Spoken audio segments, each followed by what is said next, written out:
Hello, everyone, and welcome to a new episode of VRI's podcast. Today, we have Priyamvada Srivastava with us. She has double masters, one in law and one in counseling psychology. She is a life coach. She coaches on parenting, behavior, relationships, and emotional wellness. Thank you so much, Priyamvada, for agreeing to come to us today and sharing your views with us. Really warm welcome from the entire team of VRISE and welcome once again. Thank you so much, Anitu, for inviting me here on your platform and with such a warm welcome and your big smile. I'm actually delighted to be here. So, hello to your viewers and thank you so much. And I forgot to mention that Priyamvada is also an author, a podcaster, a speaker, and a corporate trainer. How did I miss that? Thanks for adding it. Thank you so much, Priyamvada. So let's start, and try to, gauge that, what was it that made you, take two masters, one in law and one in counseling psychology. These are completely different, sectors and completely different line of thought process, I would ask. So what is your story, Priyamvada, around it? Okay, so law was something which I always wanted to do. I always aspired to do because when I was a kid, my dad was the legal head of his company, and I used to visit different lawyers' chambers with him. So that always excited me, and it was an inner calling that I want to become a lawyer and I want to go enter the Supreme Court someday and stand there and see everything. But counseling was something that came naturally to me. And it might sound different, Neetu, that law is one aspect and counseling is completely different, but both these are almost interwoven, I'll say. So lawyers are bound to counsel their clients. And how I realized my inner calling, it was when I finished my lawyer's degree and I got married when I was doing my 5-year course. And as soon as I finished my college, I went abroad with my husband and we had like different units all together, Indians, and it was like a family. So whatever happened in everybody's houses reached me, and I was the natural counselor for all of them. So that is how I jumped into counseling, and that is how I realized, okay, it is not just the divorce which is meant for lawyers. It is also that, we can reunite the couples. And that is how I got into counseling. And that is how I realized, okay, this comes naturally.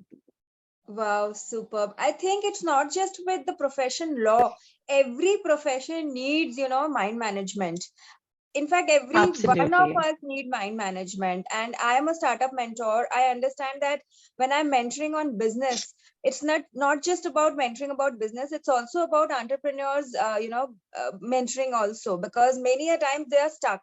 They're stuck and they're not able to grow the business, and they don't even realize that they are the ones who are actually, standing in the way of the business growing. So that's where, the expertise of counseling and, therapy, it all comes in, and mind management techniques works a lot in those mentoring sessions. So completely understand where you're Absolutely. coming from. Absolutely true. Great. So Yeah. from So, being a relationship coach to a parent coach to emotional wellness, what is your, highest point when it comes to coaching, which is one that you really enjoy at topmost priority, I would say? see, with every counseling session, especially when they're one-to-one counseling sessions, because I do both, training for groups, corporates, universities, and then I provide one-to-one counseling as well. So, with every counseling session, there's an inner growth. I grow with it, be it relationship, be it behavior, be it parenting. So there's a learning with them. It is not just my clients who evolve with me, it is me as well who evolve with them in the process. So I cannot just pick and choose, okay, no, relationship is my favorite or guiding parents is my favorite. It is not that. I enjoy doing all these and they're all my favorite. I cannot just say that, okay, no, this is one zone which attracts me. No. difficult. I get it. I totally get it. But then there are times when, as a trainer, as a coach, you want to have a niche in something. So I realized my niche is in, both stress management and startup mentoring. So I figured out something which is like stress to business. That's my signature workshop, where people can identify their stress areas and understand what's their life purpose and create business around it. So That is so, I'm sorry to intervene, but it is so similar to my tagline because it is turning stress into peace. I think birds of So same I feathers flock actually, together. absolutely true. And you know what? Emotional wellness is something which actually attracts me. So when you talk about niche, okay, be it any aspect of life, it is the overall balance which I want to create in my client's mind. That is their emotional well-being. Because somewhere, despite of being, nourished and flourishing in our lives, we just keep our mental well-being at the back seat. We ignore it. We push things, or we just shut the doors. Okay, dekhi jayegi jab hogi to. But that is where I want to actually focus, and I always focus. So whoever comes to me, I always tell them I'll be focusing on your emotional well-being rather than just checking what is happening in your life. So emotional wellness is my niche, and it can be related to any aspect of your life. I get it. Totally get it. Totally get it. So, Priyamvada, tell me, what is that one, recurring question that comes to you from your clients where they are struggling with their life, be it stress, be it parenting, be it relationship? What is that one thing that you think if that can be fixed, then a lot of problems would get resolved automatically for your clients? You want to know that solution? So there's no one fixed formula for everything, everybody, because they come from different, No, I'm zones. asking about that one exact problem, which is general problem with people. So when they come to you, they come with a general problem. I mean, which is the biggest problem you have identified in your coaching, career so far? They ignore things for very long, Neetu. They just ignore things, even if it is in front of them. They're like, okay, this might be normal, this might be normal, and this keeps on piling up. And one day, when they're devastated, they're shattered, then they come to me. I have people who reach me, who talk to me, and then they're like, no, it is fine. I'll come back to you when I'll think that I need you.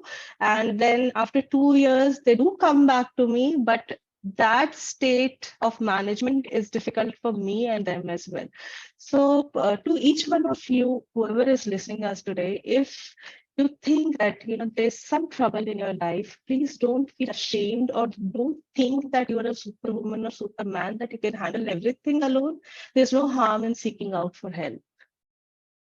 Absolutely. So, I mean, asking for help is the first step to your well being, is what I understand. Because when I was also struggling with my problems, my mental health issues, I was, by the way, diagnosed with chronic depression just 1.5 years back. So, I understood that this is something that I don't understand. Okay. And I really need help. And I started reaching out to people for help. And I started hiring mentors and coaches and counselors for myself. And then I realized the value of someone who knows better, and they can basically Huh. help you navigate through that difficult situation. Because see, if you have to pass through that situation, you do have to pass through it. But if there is Right. someone who understands and can take you through that process, it becomes a lot easier.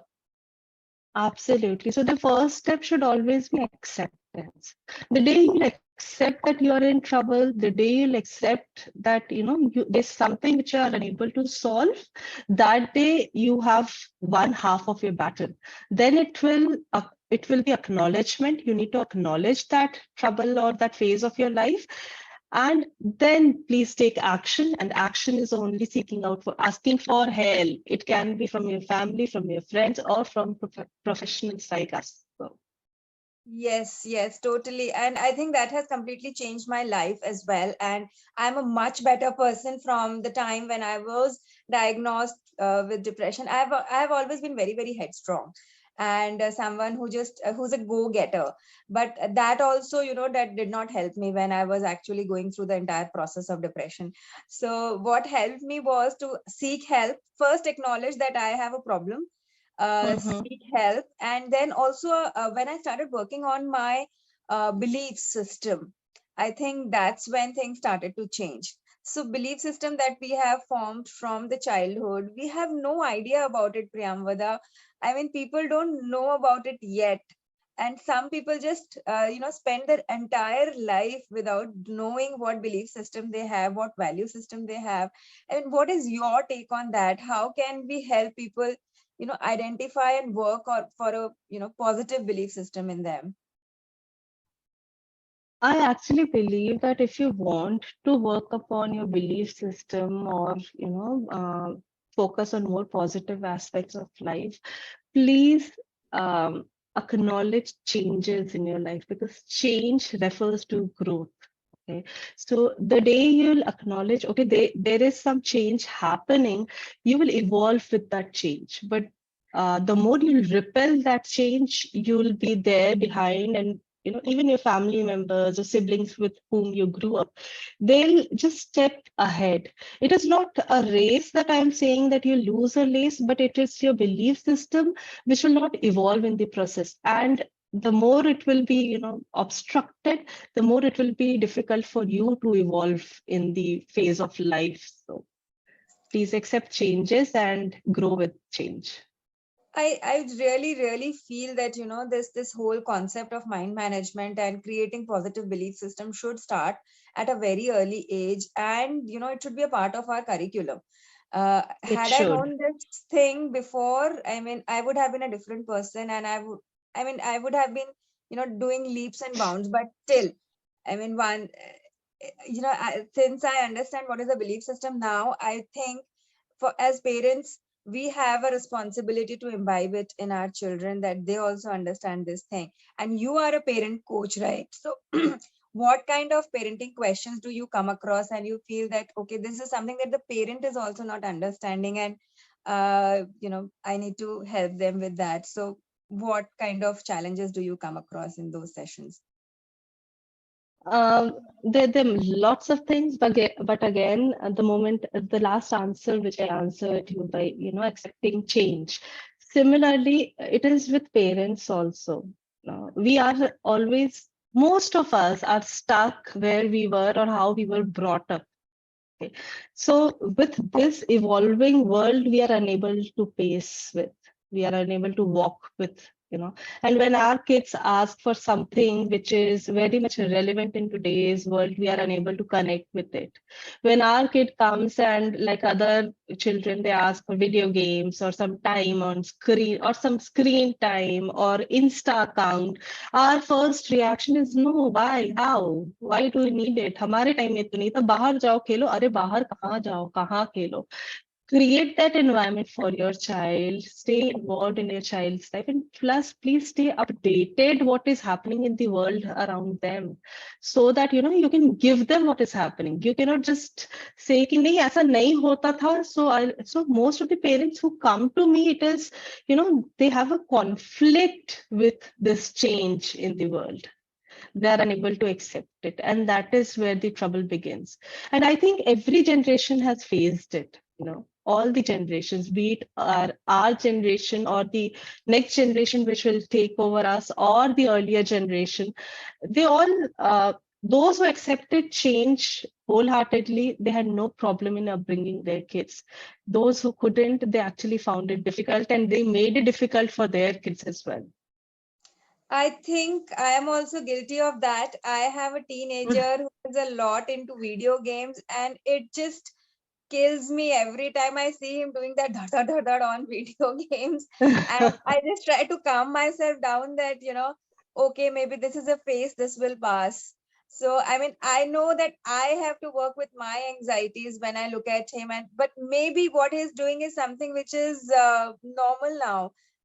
It doesn't feel normal to me because I have not seen that. Yeah. But in today's world, the way technology has advanced, maybe it is normal, and I am the one who is not You able can to accept. always, you can always time bound those things.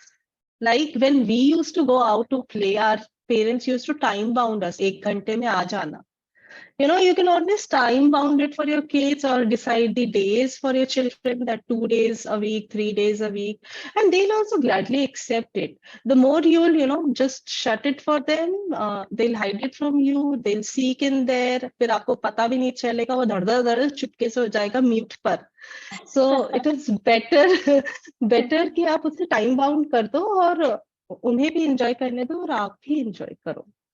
I think I need a separate session with you on parenting because I am right now Most welcome. going through a time where, my son is a teenager, he's 14 and he's in grade 9 and he's going through a lot of transition himself. And I see when I try to talk to him, he completely shuts down. So, slowly and gradually, I'm just trying to make conversations with him so that, this whole transition phase is easier for him.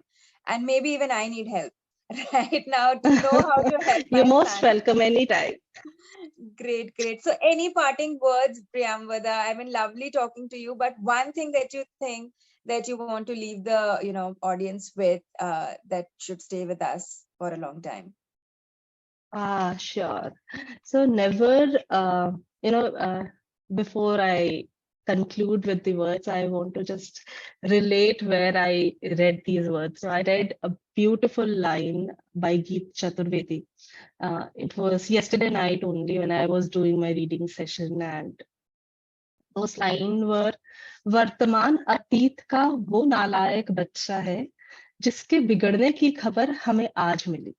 So please make your present so relatable and so informative that you do not have this regret in your future.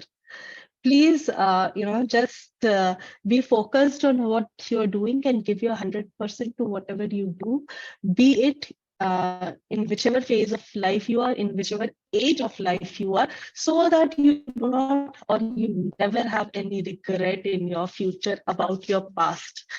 Have a wonderful day and life ahead. So whoever wants to reach me out for anything, you all are most welcome. Thank you so much. Thank you so much, Priyamvada, once again for coming and sharing your insights. Lovely talking to you. And I think I need to connect separately for, a better session and a bigger session than this. Thank you so much once again, Priyamvada, for coming. Thank you so much, Neetu, for having me here. I'm literally obliged. Thanks. Bye-bye. Bye.